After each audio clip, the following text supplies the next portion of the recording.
Pour prendre une bonne décision, pour vendre plus, pour vendre mieux, il n'y a pas de recette miracle, mais le marketing sera un véritable soutien et diminuera sensiblement le risque d'échec.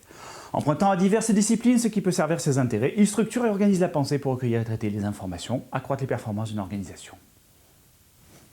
Prenons pour éclairer la situation un porteur de projet que nous appellerons... Parvenu? Non. Prétentieux? Non plus. Exploiteur? Géraldo. Géraldo est chef d'entreprise, leader politique, président d'association ou simplement commerçant. Certes, Géraldo connaît son client. Mais pour réussir son entreprise, quelle qu'en soit la nature, Géraldo s'interroge. Ne devrait-il pas organiser l'écoute de la demande et les relations avec ses clients? Ou pourquoi pas avec de nouveaux clients? C'est ici que la première partie du marketing entre dans l'histoire. Et rouler? C'est la phase d'étude. Oui. Pour répondre à une demande qui pourrait lui échapper, Géraldo va s'appuyer sur une démarche marketing. Il va alors définir les caractéristiques d'un marché, autrement dit d'une offre, la sienne, et d'une demande, celle de ses clients. Ceci fait, il va se consacrer à l'étude de ce marché pour savoir combien celui-ci peut lui rapporter et pour avoir une idée précise de ce qu'il doit proposer aux futurs clients pour les satisfaire. C'est comme ça que tu payes 700 €, le truc coûte vraiment 30. Oui. Lorsqu'il les connaît vraiment bien et qu'il connaît bien les concurrents... Fabriqué par des enfants.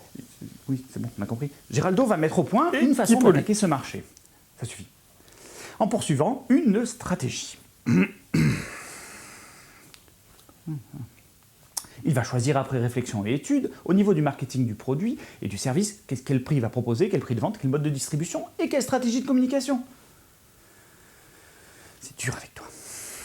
S'il ouvre des points de vente, il s'intéressera à leur aménagement et à leur animation, notamment grâce au merchandising et à la promotion des ventes. S'il envoie des vendeurs sur le terrain, il devra les aider et les surveiller en organisant ce que l'on appelle la force de vente.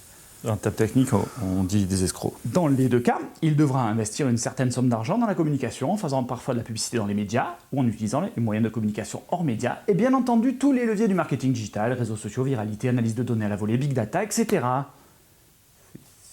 Quoi qu'il en soit, il cherchera à mesurer l'efficacité publicitaire et le retour global sur son investissement. Lorsqu'il en aura terminé, il contrôlera chaque étape pour améliorer ses résultats, ou recommencera la même histoire avec une nouvelle idée ou de nouveaux clients.